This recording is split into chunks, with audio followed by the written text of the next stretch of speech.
Ben, ça fait déjà presque un mois depuis l'annonce des compressions à TFO. Il y a 37 employés qui ont été congédiés. Ben, hier matin, le président de l'Assemblée de la francophonie de l'Ontario, Carole Jolin, a rencontré la direction de TFO en espérant convaincre les dirigeants de reconsidérer les mises à pied, surtout en ce qui a trait aux journalistes de ONFR. Ben, on va faire un retour sur les impacts des compressions à TFO et des réactions que ça a suscité auprès de la communauté. Je parle à M.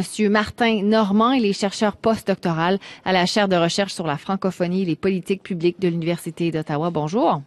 Bonjour.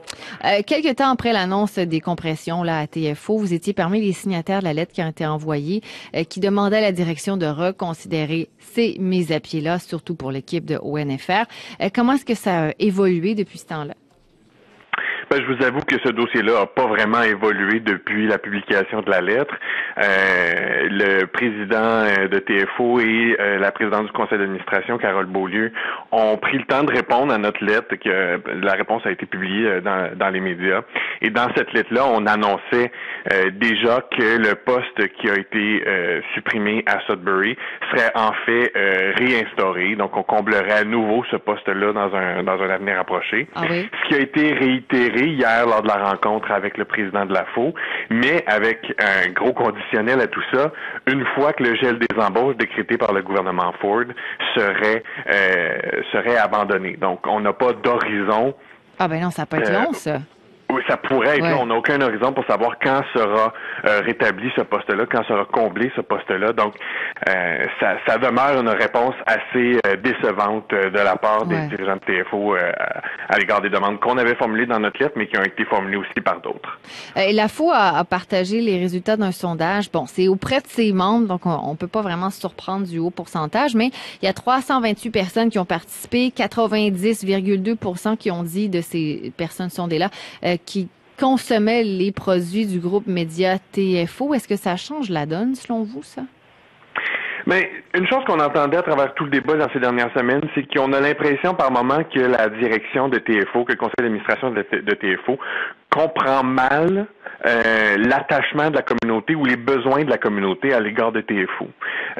Comme s'il était mal connecté, si on peut prendre l'expression, mal connecté sur la communauté.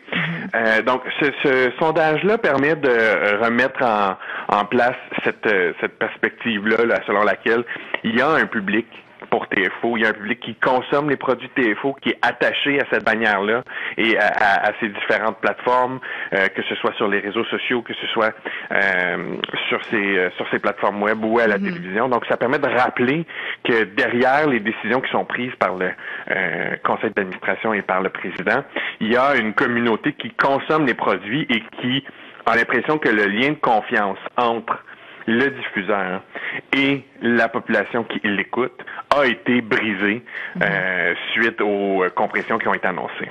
Ouais, dites-moi, M. Jolin rappelle que c'est important d'avoir une multitude de médias pour se faire la compétition, pour voir également différents aspects des nouvelles, différentes opinions. Dites-moi à quel point c'est important, ça, d'avoir plus qu'un média qui couvre francophone, qui couvre une certaine partie du Nord.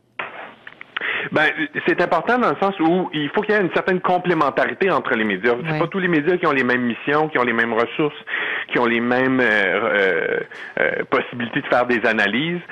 Donc, ça devient intéressant d'avoir plusieurs médias qui couvrent soit un même événement ou même encore en milieu minoritaire, les ressources sont limitées dans le domaine journalistique, dans le domaine des médias. Donc, il y a certains médias qui peuvent couvrir certains événements alors que d'autres le font pas pour des questions de logistique. Donc, ça devient important que de nombreuses sources d'informations couvrent les événements de l'Ontario, du Nord et aussi de la francophonie canadienne. C'était aussi une des niches que s'était bâtie avec le temps au NFR, c'est-à-dire de couvrir aussi des événements importants pour la francophonie canadienne à travers le pays, mais en rappelant aussi l'importance que ces événements-là pouvaient avoir pour l'Ontario en particulier.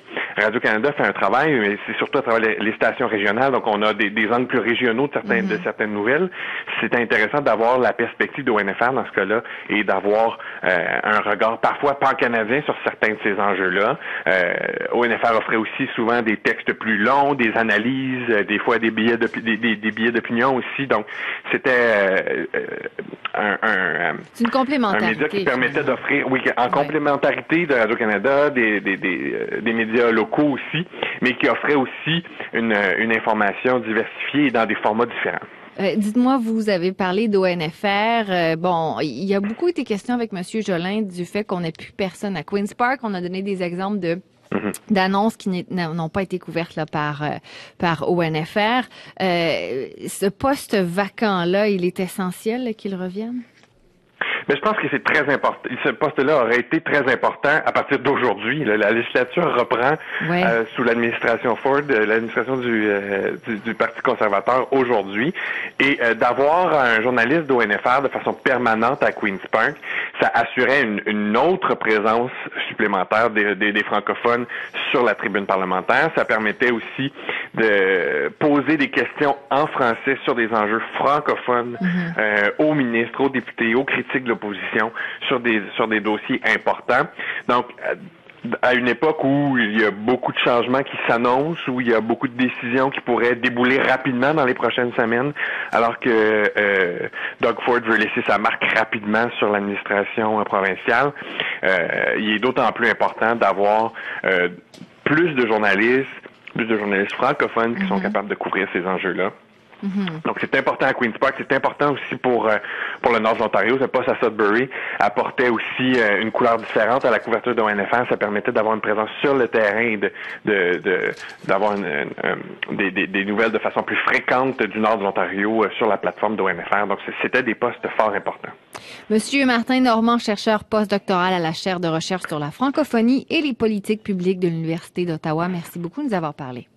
Merci à vous. Au revoir.